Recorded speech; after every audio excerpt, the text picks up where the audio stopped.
guys, welcome back to my channel. Today I will teach you direct and indirect. जो direct and indirect का जो second part है वो मैं यहाँ पर आपको पढ़ाऊंगी। और उससे पहले एक बात मैं बता देती हूँ कि जो अगर आपको डायरेक्ट इनडायरेक्ट नहीं आते हैं तो सबसे पहले आपको क्या करना है कि आप टेंसेस सीख लीजिए, और टेंस आ जाएंगे तो डायरेक्ट इनडायरेक्ट आप ऑलरेडी जो है आपको आ जाएंगे, क्योंकि वो टेंस बेस होते हैं। टेंस को ही चेंज करना होता है रिपोर्टेड स्पीच के लिए, जो आप इजीली उसको कर लोगे। तो फर्स्ट ऑफ ऑल क्या करना है भैया, हमें यहाँ पे करना है सबसे पहले, जैसे मैं आपको पहले बता चुकी थी कि प्रेजेंट इंडेफिनिट टेंस को पास्ट इंडेफिनिट टेंस में चेंज करते हैं, और प्रेजेंट कॉन्टिन्यूअस को पास्ट कॉन्टिन्यूअस के रूल के साथ, और प्रेजेंट परफेक्ट को पास्ट परफेक्ट के साथ करते हैं, और प्रेजेंट परफेक्ट कॉन्टिन्यूअस का जो रूल होता है वो पास्ट परफेक्ट कॉन्टिन्यूअस के साथ चेंज करते हैं। ये मैं अपने जो पार्ट 1 क्लास जो थी आपका रूल था, ये फर्स्ट क्लास में मैं आपको पढ़ा चुकी हूँ, पहली क्लास में, ठीक है, जो मेरी लास्ट वीडियो थी। और अब मैं आपको डायरेक्ट एंड इनडायरेक्ट का सेकंड पार्ट पढ़ा रही हूँ यहाँ पर, जो कि उसमें मैं बताऊंगी कि उसमें हम पास्ट इंडेफिनिट टेंस को किस में चेंज करते हैं। ठीक है, वो तो था बड़ा सिंपल कि पूरा ही प्रेजेंट जो है हमारा पास्ट में चेंज होता है, लेकिन यहाँ पर पास्ट इंडेफिनिट टेंस को हम चेंज करते हैं। पास्ट हमारा जो है पास्ट इनडेफिनिट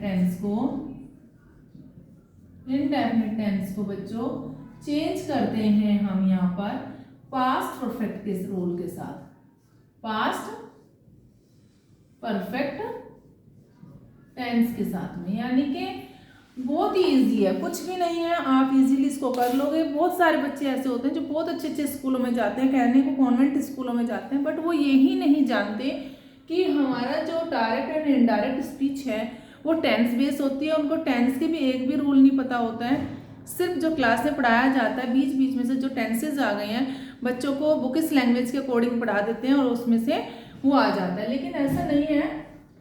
ये मैं आपको बता दूं कि बिल्कुल एकदम बच्चों को मैं यहाँ पर बड़े अच्छे तरीके से पढ़ाती हूँ, और ये बताती हूँ कि डायरेक्ट इनडायरेक्ट को सीखने के लिए सबसे पहले आप टेंस सीख लीजिए। टेंस आ जाएंगे तो आप इनको अच्छे से कर लोगे। तो देखिए, हम सबसे पहले टेंस के रूल लिख रहे हैं यहाँ पर। तो रूल जो है हम यहाँ पर जब लिख रहे हैं तो क्या है, वो इसका जो रूल है वो एज ए डायरेक्ट में यूज करते हैं। हम इसमें यूज करते हैं डायरेक्ट स्पीच में।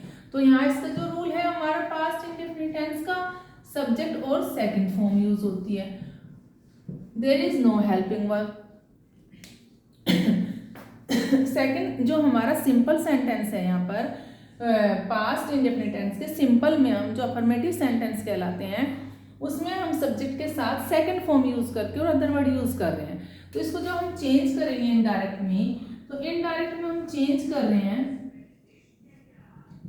तो यहाँ पर बच्चों को हो जाता है सब्जेक्ट, और सब्जेक्ट के साथ यहाँ पर हेल्पिंग वर्ब है हैड, और थर्ड फॉर्म देन अदर, ये हो जाएगा। और अगर नेगेटिव में चेंज करेंगे तो यहाँ पास्ट में जो इंडेफिनिट टेंस का जो रूल है इसका, ये रूल जो है हमारा इसमें डिड नोट के साथ first form plus other word हो जाएगा। ठीक है, जब वहाँ पर डिड नोट आ जाएगा और डिड नोट के साथ जो हमारी सेकंड फॉर्म है वो चेंज हो जाएगी। डिड नोट के साथ नेगेटिव सेंटेंस में फर्स्ट फॉर्म आती है और उसको डेंट भी बोलते हैं हम, और यहाँ पर हैड के साथ में नोट आ जाएगा और थर्ड फॉर्म लग जाएगी। ठीक है, इस तरीके से आप इनको करोगे। ये था हमारा पास्ट इंडेफिनिट टेंस का। लेकिन पास्ट कॉन्टिन्यूअस टेंस को जब हम चेंज करते हैं तो उसका रूल क्या होता है वो भी मैं यहाँ पर आपको बता देती हूँ कि पास्ट कॉन्टिन्यूअस टेंस को आप कैसे चेंज करेंगे। ये है हमारा past continuous tense, past continuous tense. और पास्ट कॉन्टिन्यूअस टेंस को हम पास्ट परफेक्ट कॉन्टिन्यूअस टेंस में चेंज करते हैं। पास्ट परफेक्ट कॉन्टिन्यूअस टेंस में हम यहाँ पर इसको चेंज करेंगे।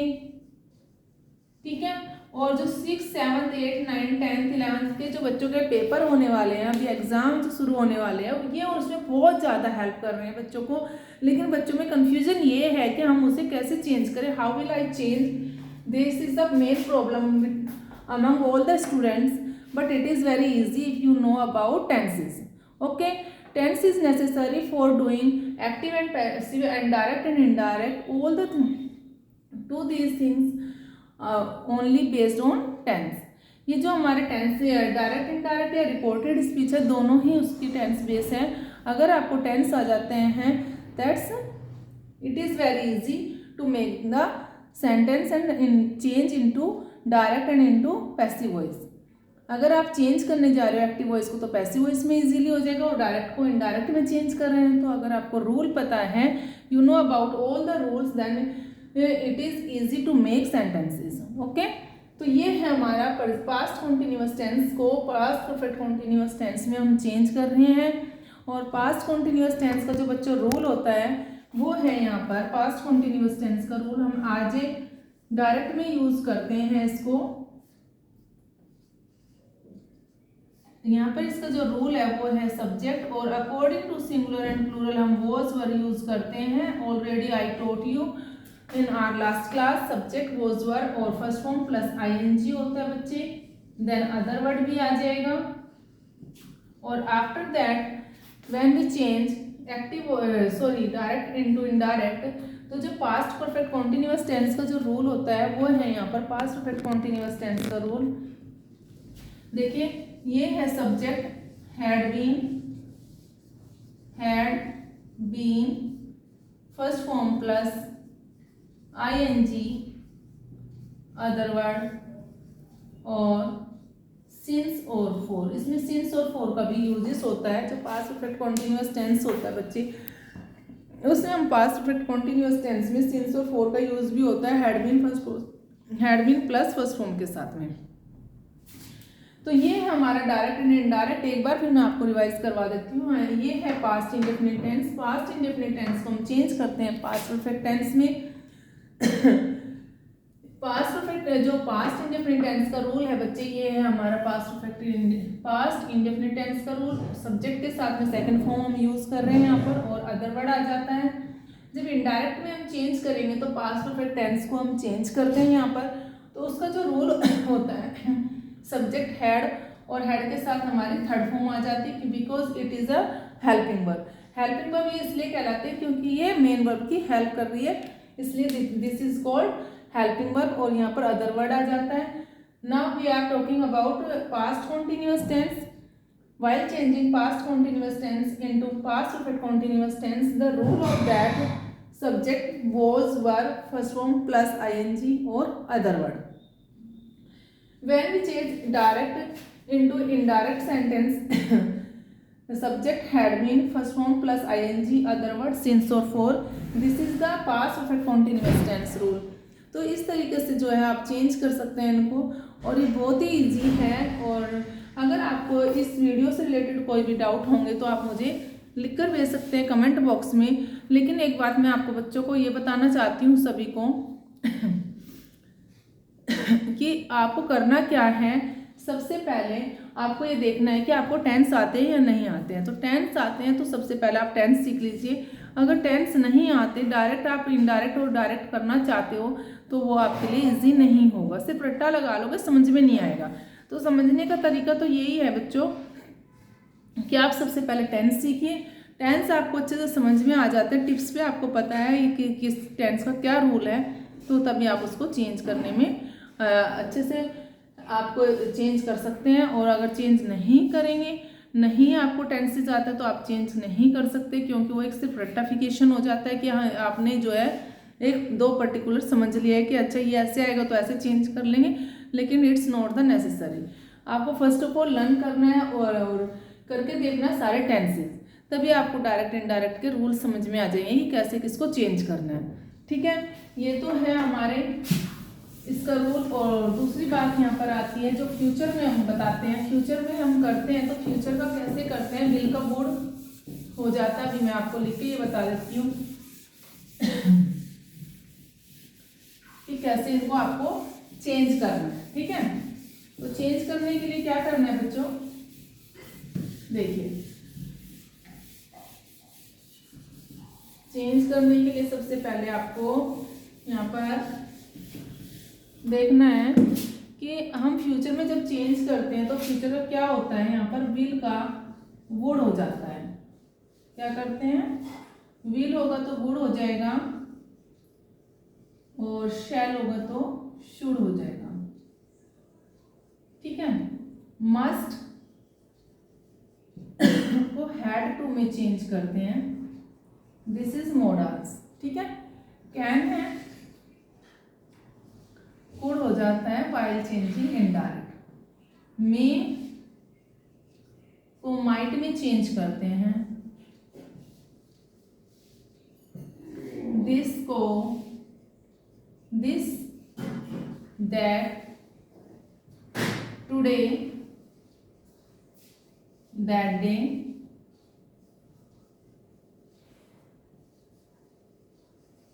yesterday,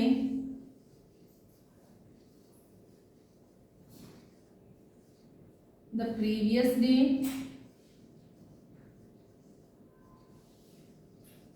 day, tomorrow, the next day।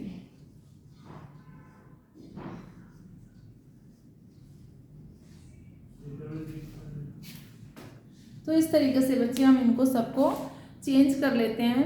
ये है हमारा चेंज करने का तरीका। और इनके साथ में हमारा जो है अकॉर्डिंग टू जो हमारा फ्यूचर में जो भी वर्ब यूज हो रही है, अगर विल हैव है तो वुड हैव हो जाता है, शैल हैव है तो शुड हैव हो जाता है, इन दोनों के साथ में, इसके और इसके साथ में। विल हैव बीन को वुड हैव बीन में चेंज कर देते हैं, और शैल हैव बीन है तो शुड हैव बीन के साथ में चेंज हो जाता है। उसी के अकॉर्डिंग हम अपनी वर्ब यूज करते हैं। लेकिन बस आपको अपने माइंड में ये रखना है कि नोट करना है कि अगर जहाँ पर विल होगा तो आपको वहाँ पर वुड यूज करना है, ठीक है। सिंपल सी बात ये है। और जहाँ पर शुड है तो शैल है तो शुड यूज करना है, ठीक है। मस्ट है, हैड टू का यूज करते हैं, कैन में, कुड का, मे में, माइट का, बिकॉज दीज आर मोडास।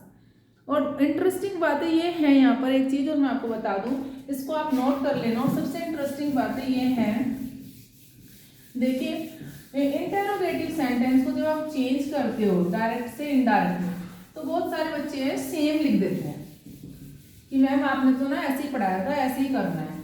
आपने कहा था कि डायरेक्ट में प्रेजेंट का रूल लिख देना और रूल के साथ में उसको सेम लिख करके अकॉर्डिंग टू रूल और उसको चेंज कर लेना। हाँ जी मैंने बताया, लेकिन हम जब इंटरोगेटिव सेंटेंस को चेंज करते हैं तो इंटरोगेटिव सेंटेंस में हम चेंज करने की जगह पे, जैसे कि हमने लिखा इंटरोगेटिव सेंटेंस में, डू यू नो हिम। अब हमने ये लिख दिया, अब हमें चेंज करना है। तो कैसे चेंज करते हैं, इस डू को इफ में चेंज करेंगे यहाँ पर। और यहाँ पर ये ही है, कुछ भी जो हमने यहाँ पे लिखा हुआ है, ही सेड टू मी, जो भी है, इन्वर्टेड कोमा को हटा करके हम क्या लिखते हैं यहाँ पर, इफ। इन्वर्टेड कोमा को हटा करके हम क्या लिखेंगे, इफ। और यहाँ पर फिर चेंज कर देंगे और यहाँ पर आ जाएगी हमारी सेकंड फॉर्म और आ जाएगा यहाँ पर अदर वर्ड। और यहाँ पे भी मैं अगर आपको बता दूं, इन्वर्टेड कोमा को हटा के हम अकॉर्डिंग टू रूल लिखते हैं।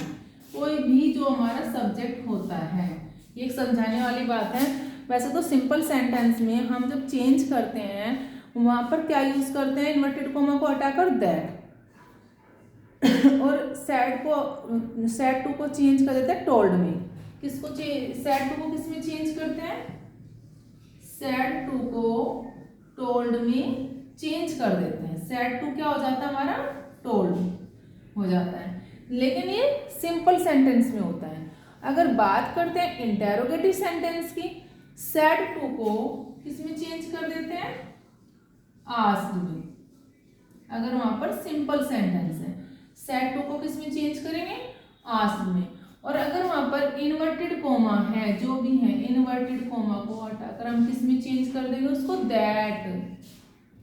किस चेंज करेंगे, इन्वर्टेड कोमा को हटाकर दैट लिख देंगे। यहाँ पर हमारा इन्वर्टेड कोमा हट जाएगा और इसमें हम क्या चेंज करते हैं, इन्वर्टेड कोमा को हटा करके इफ या वेदर, इफ या वेदर।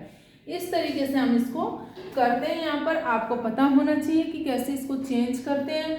अगर आपको नहीं समझ में आया, मैं दोबारा से फिर आपको इसको समझा दूंगी। तो ये है हमारा डायरेक्ट को इनडायरेक्ट में चेंज करने का तरीका, ठीक है। इस वीडियो से रिलेटेड अगर आपको कोई भी डाउट है तो आप मुझे ज़रूर कमेंट बॉक्स में लिखकर भेज देना, ओके। मैं आपको इसको नेक्स्ट वीडियो में ज़रूर क्लियर करूँगी और अच्छे से। जो भी आपको कोई डाउट होगा, और वीडियो को लाइक शेयर सब्सक्राइब जरूर